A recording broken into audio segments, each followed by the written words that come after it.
Hi, my friends. Today I want to present you a new story. Enjoy watching it.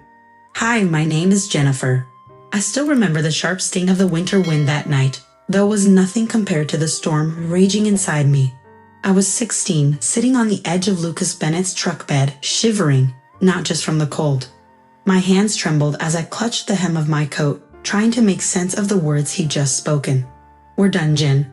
I just can't do this anymore." I blinked at him stunned. "What do you mean?" "I thought we were." "Lucas, what happened?" He looked away, his jaw tightening. "You're too intense. Always talking about forever, about feelings. I'm not ready for that. I'm not like you." His words were a knife twisting deeper with every syllable. I wanted to scream, beg, shake him into remembering the promises he made under starlit skies. Instead, I whispered, "You said you loved me." He shrugged. "Yeah, well, people say things." Then he climbed into the driver's seat, slammed the door, and left me standing there like some forgotten thing. Gravel crunched under his tires, and I stared at the fading red glow of his taillights, my world unraveling. I didn't cry. Not yet. Not until I got home, crept into the bathroom, and pulled out the test I'd hidden in my backpack. I already knew. My body had told me in quiet, aching ways, but I needed to see it. 2 pink lines. And that's when the tears came. Not delicate, quiet sobs, but wrenching, silent howls that seemed to come from somewhere far deeper than I'd ever known existed. I told my parents the next morning, seated stiffly at the kitchen table, watching the steam curl from my untouched tea. "I'm pregnant." The room went still. My father's fork clattered onto his plate. My mother froze, the color draining from her face. "You're what?" she hissed. "I didn't plan it. I thought we were being careful. Lucas broke up with me last night." "You've disgraced this family," my father snapped, pushing back his chair. "Get out." I looked at my mother, searching her face for mercy. She wouldn't meet my eyes. "You heard your father." I packed that night with shaking hands. No goodbye, no hug, not even a whisper of concern for the life growing inside me.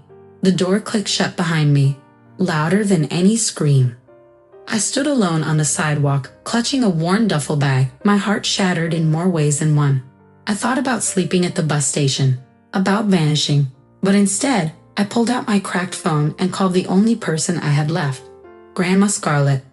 My voice cracked. "Can I come to you?" Her reply was instant, firm, and full of love. "Of course, baby, come home." It was nearly midnight when the bus finally hissed to a stop in Willow Creek, a sleepy town cloaked in fog and silence. I stepped off with my duffel, my boots crunching on frozen gravel. There she was, Grandma Scarlett, waiting beneath a flickering street lamp in her wool coat and sunflower yellow scarf, like some lighthouse guiding me home. "Jennifer," she breathed and pulled me into her arms without hesitation. I hadn't even realized I was crying until my tears soaked into her shoulder.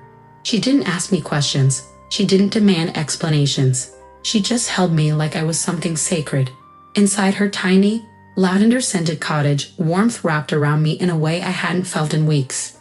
She poured me cocoa, handed me one of Grandpa's old sweaters, and sat beside me on the worn sofa. "You're safe now," she said softly, brushing hair from my face. "You don't know anyone's shame. Not me, not the world. What happened to you was hard, but that doesn't mean you are." "I'm pregnant," I murmured, my voice so small it almost vanished.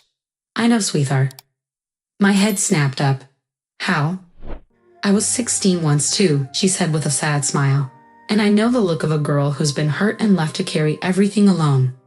I started to speak, but she held up a hand. "Let it rest tonight. You'll tell me everything when you're ready. Right now, you just need sleep." Over the next few days, her home became my refuge. Mornings began with birdsong and the smell of toast. Afternoons were quiet, filled with sketching and long walks through frostbitten fields. But it wasn't all peace. At night, the memories crept in. The sound of Lucas's voice. The slam of my parents' door. I'd jolt awake, heart racing, convinced I was back on that cold street. One morning, Scarlett caught me staring at my untouched plate. "He didn't just leave you," she said gently. "He broke something. And now we rebuild." I finally broke. Why didn't my parents love me enough to keep me in their house? Scarlett reached across the table and took my hand. "Because sometimes people love their image of you more than your truth." But I see you, Jennifer. All of you. And I'm not going anywhere. And for the first time in weeks, I believed her. The first kick came on a rainy Thursday afternoon. I was sitting on Grandma Scarlett's porch, sketching the dogwood tree in bloom, when a soft flutter stirred inside me. I froze, pencil hovering midair. "Grandma," I called, breathless. "I think he moved." Scarlett peeked through the screen door, smiling. "He's saying hello," she said, stepping out and placing her warm hand on my belly. "Told you he's a fighter, just like his mama." Those words settled over me like a quilt. For the first time, I didn't feel like a broken girl. I felt like someone's mother. Life with Scarlett became a quiet rhythm. Mornings began with herbal tea and prenatal vitamins, followed by walks in the meadow. Afternoons, I painted, sometimes flowers, sometimes shadows. Healing came not as a sudden miracle, but as a slow, stubborn bloom.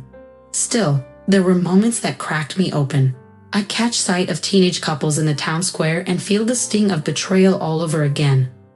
One evening, as we folded baby clothes Scarlett had sewn by hand, I asked, "Do you think he'll ever regret it, Lucas?"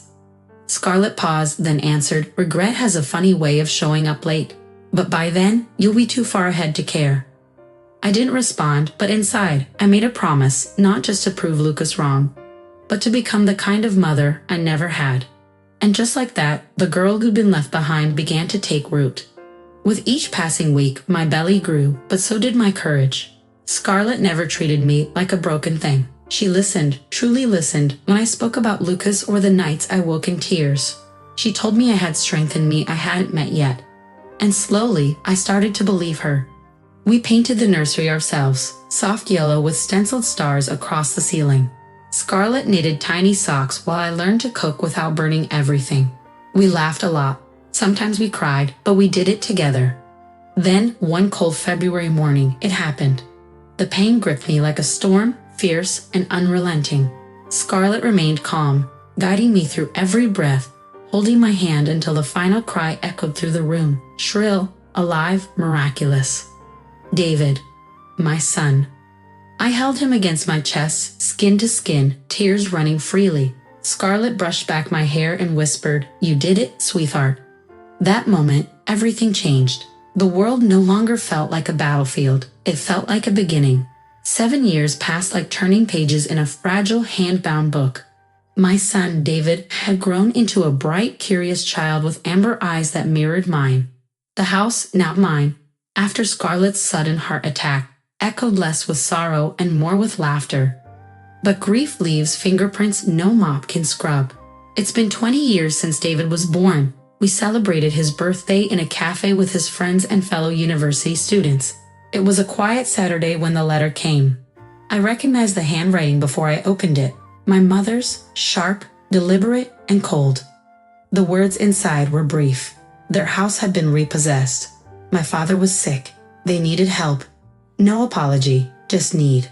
I crumpled the paper and tossed it in the trash. David, watching from the doorway, tilted his head. "Everything okay, Mom?" I nodded too quickly. "Just old business." That night, I couldn't sleep.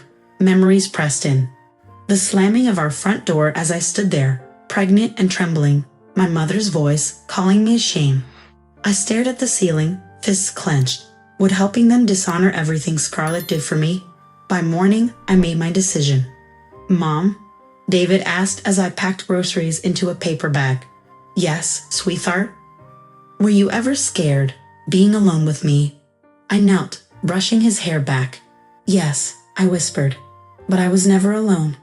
I had you, and I had Grandma Scarlett." Outside, clouds thickened. Something was coming. I could feel it. I heard the knock while folding laundry, not a hesitant tap, but a tired, deliberate thud. David opened the door before I reached it. His voice called out, sharp and confused. "Mom, there's 2 old people here asking for you." I stepped into the hallway and my heart stopped. There they were, my parents, gray-haired, thinner than I remembered, eyes dull with shame. My mother clutched her purse like armor. My father leaned on a cane, stooped not just from age, but consequence. "Who are they?" David asked again, his voice firm. I swallowed. "Your grandparents," I said flatly. "The ones who left us behind 20 years ago." David turned back to them. I never had grandparents, he said coldly. They died to me before I was born. My mother gasped, but said nothing. My father opened his mouth, faltered, then tried again. We've made mistakes. We just want to talk. David didn't flinch. If you're not here to apologize for leaving my mom alone and pregnant, then you should leave. Now. Silence stretched. I'll call the police, David added, his eyes steady. They backed away, defeated. My mother turned to me one last time, lips trembling. But I stayed silent. I had already buried the girl they'd abandoned. As the door shut, I felt David slip his hand into mine. Mom, he whispered, you're the only family I ever needed. And for the first time in years, I let the tears fall freely, not from pain, but from pride. Friends, what do you think of this story? Write your opinion in the comments. Would you like more stories? Don't forget to subscribe and hit the bell button so you don't miss any videos. See you tomorrow.